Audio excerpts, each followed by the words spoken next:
Hi all, I have a very interesting game to show you today. This shows the power of the Greek gift sacrifice.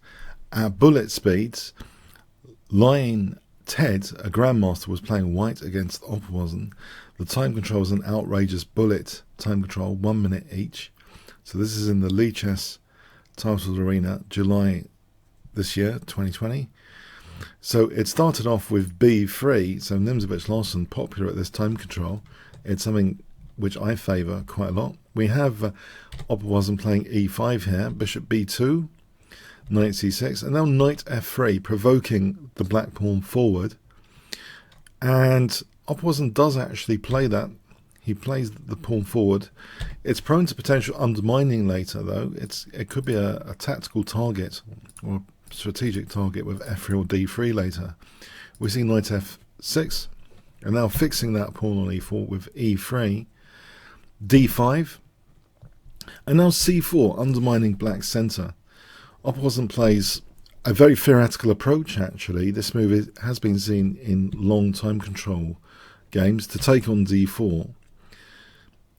There is a move, alternatively, knight b4 has been seen in the game Welling against David Bronstein in Belgium 1997. Which ended up in a draw. But here, knight takes d4 is actually pretty popular. Bishop takes. And now, d takes c4. So kind of removing the responsibility of holding the d5 pawn. We have bishop takes c4. So white is developing a piece with tempo, which you might think is a great thing. b takes c4 is a bit lamer. And probably black's just absolutely fine here, for example. Black will be absolutely fine in this continuation. It should be about even, this continuation. So anyway, bishop takes c4. And we have bishop d6. Now knight c3. And now that pawn on e4 is reinforced. Now here, white chooses a very interesting move, which it's not really seen in Livebook. White to play for 100 points. Guess what white played, which may be a bit of a disaster. What natural move would you think could lead to such a disaster? Oh, that's a bit of a clue. Okay, I'll tell you, in fact. White castled. So guess, in this position, usually players play f3. There are actually some high-level stem games with f3. As an example, knight h5, castling. This was in Van Geet against Craig in an ICCF email correspondence game, and that ended in a win for white, actually. So that was an interesting game. And also here, after f3, just casting, this position, this occurred in Lee against Espienko in St. Louis 2017, and white actually got quite a good advantage pretty soon with rook f5 here. White was in the driving seat. Very, very exciting game there. And the bishop went back there, and we had a really exciting rook takes f7 being played. So white had a really, really interesting game and got back the exchange soon with interest. So let's just have a look, yeah, and eventually won that. So yeah, there's been some exciting games around here, but castling is new. So for 100 points, guess what Opperwezen plays here? And can you calculate the follow-up? This is actually quite a difficult challenge to accurately see the follow-up here, as well as the brilliant move. So you might want to pause the video here and test your Greek gift capabilities.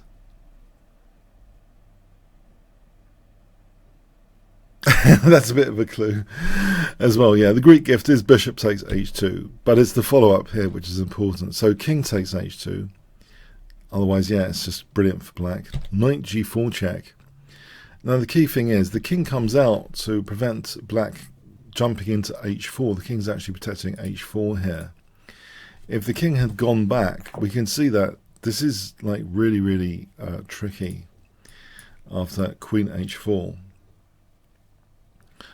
Black will be in the driving seat quite significantly. So for example here, there's all sorts of things going on. For example like this. And I think we can just mate actually like this. This would be embarrassing. So anyway, the king has to sort of come out to g3. So the key move here for 100 points. What does black play in this position?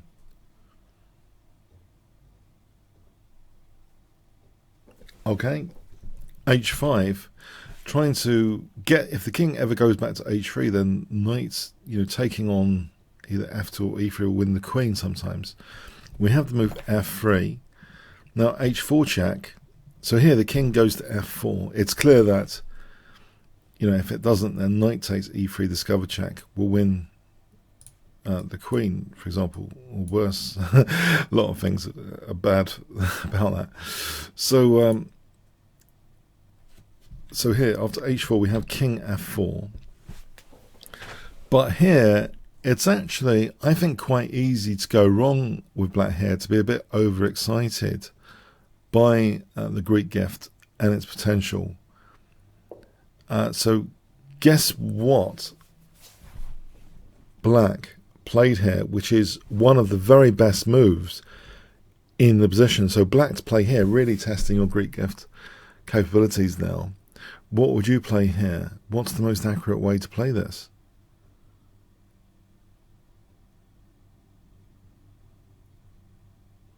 Okay.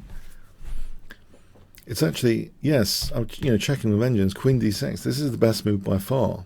If you play g5, in fact, this could be bad news after king takes.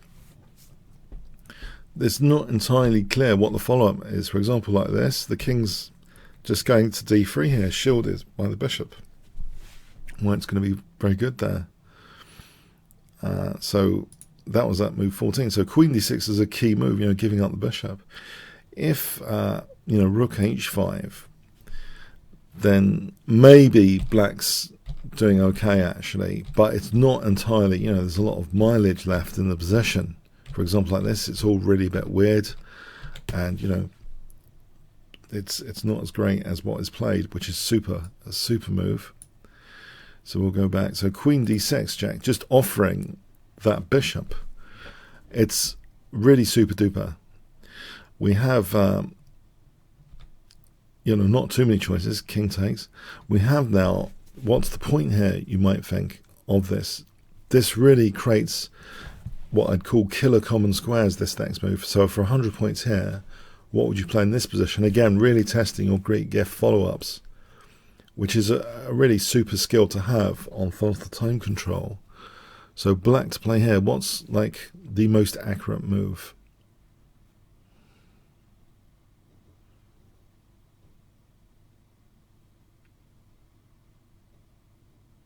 Okay, rook h5 check. This is absolutely brilliant, offering the knight now. So, it started with initial bishop sack, then a bishop sack there, then a knight sack here. What is this? But this is really, really accurate. If queen g6 instead, actually, we can try and transpose, actually. Knight f2 will still be good. For example, here, it's still good. It's still winning for black, actually, in this particular case. For example, like this, it's going to be mating the white king. But this is the most accurate, rook h5. King takes. And now the only slight slip up now, as far as accuracy is concerned, there's a quicker mate, which was missed here. But it's still a mate what was played, actually. Opperwezen played queen g3. This is still mating. This is still wonderfully mating. The quicker mate here, can you guess? What's the quicker mate? Or one of the quicker mates?